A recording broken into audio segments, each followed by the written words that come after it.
तरह से आपको पता है कि मिल्कीपुर उपचुनाव बिल्कुल नजदीक है। 5 तारीख को वोटिंग होनी है, 8 तारीख को काउंटिंग होनी है। नजारा बहुत ही दिलचस्प है। कभी लोग विकास की बात करते हैं तो कभी शिक्षा की बात करते हैं। अब आपको बता दें कि यहाँ पर समाजवादी बीजेपी के ऊपर लंछन लगा रही, बीजेपी समाजवादी के ऊपर लंछन लगा रही है।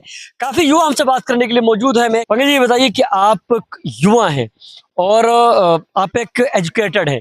क्या लगता है कि चंद्रभानु पासवान या अजीत प्रसाद?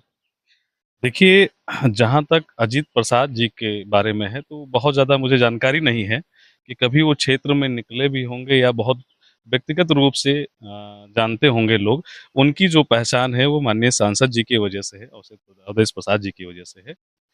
और जहाँ तक चंद्रभान पासवान का है, ये चंद्रभान पासवान का व्यक्तिगत मिल्कीपुर चुनाव जो है वो उनका व्यक्तिगत पार्टी लेवल पे ज़रूर है, लेकिन जहाँ चुनाव हर व्यक्ति उनके लिए लड़ रहा है, यहाँ जो मेहनत हो रही है, जो लोग काम कर रहे हैं, जो पार्टी लेवल पे भी हो या जो भी अपने पर्सनल लेवल पे भी है, जो लोग भी हैं वो चंद्रभान भाई के व्यक्तिगत संबंध पे लोग वहाँ पे निकले हुए हैं। और निश्चित तौर पे जहाँ पे पूरा समाज एक तरफ से निकल के चंद्रभान भाई के साथ खड़ा हो रहा है, उनके साथ कदम से कदम मिला के चल रहा है, तो निश्चित तौर पे विजय होना तो एकदम निश्चित है। कहीं ना कहीं आपका कहने का मकसद है कि चंद्रभानु पासवान की वजह से व्यक्तिगत लोग जुड़े हुए हैं और उनकी फैन फॉलोइंग यहाँ मिल्कीपुर में ठीक ठाक है। फैन फॉलोइंग नहीं कहेंगे, इसको हम एक तरीके से फैन फॉलोइंग का मतलब है एक तरफा होना, तो यहाँ एक तरफा नहीं है। एक तरफा का मतलब मेरा कहने का समझिएगा कि हम सिर्फ किसी और को फॉलो करें और वो व्यक्ति अपने आप में मशगूल रहे। यहाँ एक तरफा नहीं है, यहाँ लोग चंद्रभान से जुड़े हैं और चंद्रभान सबसे बड़ी बात है कि चंद्रभान लोगों से जुड़े हैं, उनके मन में बसे हुए हैं। जमीनी उस पे है एकदम पिछले हमें लग रहा है 12 साल से लगातार वो मिल्कीपुर क्षेत्र में बने हुए हैं और मुझे भी नहीं लगता कि ऐसा कोई व्यक्ति होगा इस क्षेत्र में जो उनको व्यक्तिगत रूप से या नाम से या उनके परिचय का कोई मोहताज होगा कि हम कहीं जाएं और बताएं कि ये चंद्रभान पासवान है। इसकी आवश्यकता कहीं नहीं है। चंद्रभान को छोटा से छोटा और बड़ा से बड़ा बुजुर्ग सब के सब उनको पहचानते हैं, उनके व्यक्तिगत नाम से पहचानते हैं, उनका खुद का एक अपना परिचय है समाज में। कहने का मतलब ये है कि भारतीय जनता पार्टी ने जिसके ऊपर दांव लगाया है सोच समझ कर लगाया है। कहीं ना कहीं बहुत अच्छा निर्णय रहा है पार्टी का, इसलिए क्योंकि चंद्रभान की जो छवि है वो साफ सुथरी, ईमानदार और हमेशा लोगों के बीच के रहने वाले नेता हैं और हमेशा हर लोगों के सुख दुख में हमेशा वो समाज में ही लगे रहते हैं, लोगों के सुख दुख में हमेशा लगे रहते हैं। अच्छा, क्या लगता है कल डिम्पल यादव का रोड शो है और इससे पहले मतलब आज के दिन के से पहले यहाँ पे केशव प्रसाद मौर्य जी भी आ चुके हैं। क्या लगता है कि डिम्पल के आने से यहाँ पर फर्क पड़ेगा? आपको क्या लगता है? यादव वर्ग भी चंद्रभान भैया के व्यक्तिगत संबंध के वजह से उनसे जुड़ के उनके साथ कदम से कदम मिला के उनके साथ चल रहा है। यादव समाज की मैं व्यक्तिगत बात कर रहा हूँ, जिसकी राजनीति हमारी जो है पार्टी, दूसरी पार्टी, मैं उसका नाम नहीं लूंगा, दूसरी पार्टी करती है, वो समाज, यहाँ तक कि हमारा मुस्लिम समाज भी चंद्रभान भैया के व्यक्तिगत स्वभाव की वजह से वो पार्टी लेवल पे न जाके व्यक्तिगत रूप से उनसे जुड़ा हुआ है। और निश्चित रूप से वो सब यादव और मुस्लिम जो हमारा सपा का ये मानते हैं कि प्रबल दावेदार होते हैं वोट का, वो भी हमारी तरफ जुड़ रहा है, चंद्रभान भैया के साथ जुड़ रहा है। ये बताइए कि आपका नाम इमरान खान है, आप हंस रहे हैं, इमरान खान है। क्या लगता है कि इस बार चंद्रभान पासवान यहाँ पे होंगे या कि यहाँ पर अजीत प्रसाद होंगे? उनके पिताजी मौजूदा सांसद हैं, समाजवादी ने पूरी ताकत लगा दी है और भारतीय जनता पार्टी ने भी कोई कसर नहीं छोड़ी है। हर घर में एक नेता उनके वहां टहल रहा है। 40 विधायक, 7 मंत्री हैं, ये कहा जा रहा है। और ये भी कहा जा रहा है कि अजीत प्रसाद सुना है जिला पंचायती का चुनाव भी हार चुके हैं। कभी मिल्कीपुर का चुनाव एक तरफा होने जा रहा है, यहाँ कोई टक्कर है ही नहीं। डायरेक्ट लाखों वोट से पासवान की जीत दर्ज करने जा रहे हैं और यहाँ का हर वर्ग उनको वोट करेगा, चाहे यादव हो, मुस्लिम हो, कोई भी जाति धर्म का हो, तो सारे वर्ग के लोग जो है वोट करने जा रहे हैं पासवान जी को और बहुत मतलब लाखों वोट से जीत दर्ज करेंगे। डिम्पल के आने का फर्क पड़ेगा या नहीं, ये बताइए। फर्क नहीं पड़ेगा, खाना पूर्ति होना खाली 5 तारीख को जो है खाना पूरा करना। हाँ, बस कुछ नहीं।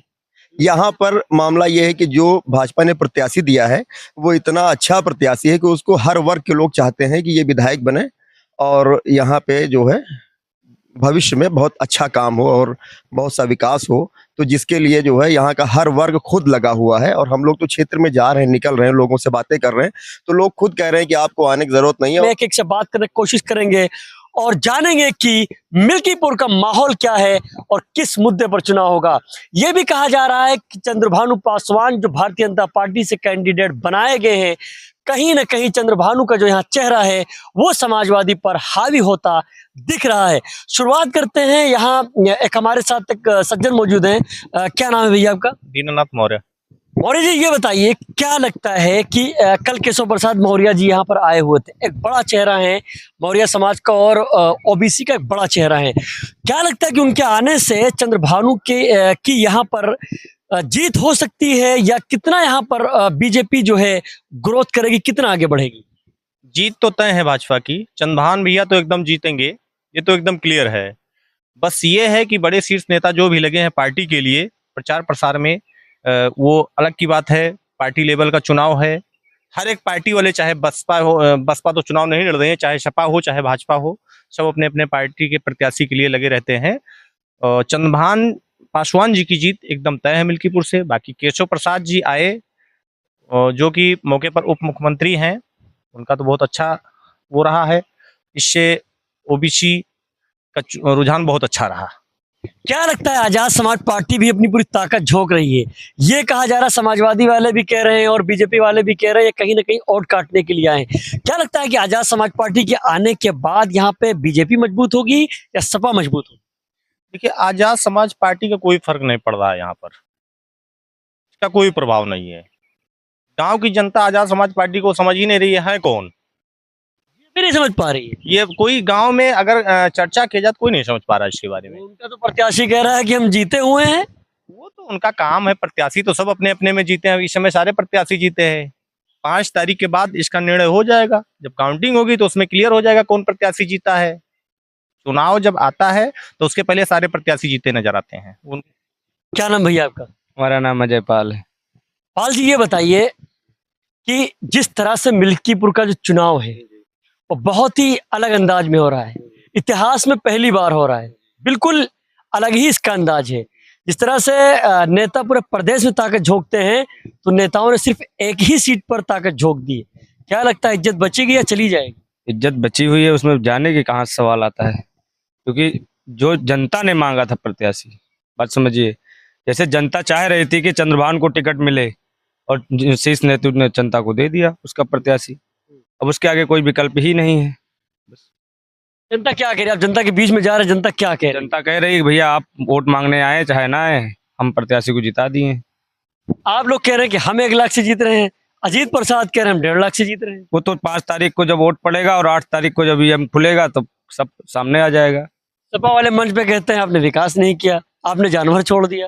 ये जानवर तो अलग की बात है, लेकिन विकास जहां तक देखा जाए तो हमें लगता है कि जो भारतीय जनता पार्टी की सरकार है, जब से सरकार सत्ता में आई है तब से आप विकास आपको हर जगह दिखेगा। कहीं ऐसा नहीं है, धरातल में विकास दिख रहा है, हमें बताने की जरूरत ही नहीं तो है। चंद्रभानु पासवान किस तरह से पहली बार राजनीति में आए हैं और इतनी बड़ी सीट पर चुनाव लड़ रहे हैं, वो क्या लगता है आपको, इतना आसान रहेगा उनके लिए? नहीं, बिल्कुल आसान है। उसमें कहने जब उनका चुनाव जनता लड़ रही है, उनको खुद लड़ने की जरूरत ही नहीं है। समझ लीजिए, जनता खुद लड़ रही है, उनको तो ये टिकट नहीं सर्टिफिकेट मिला है।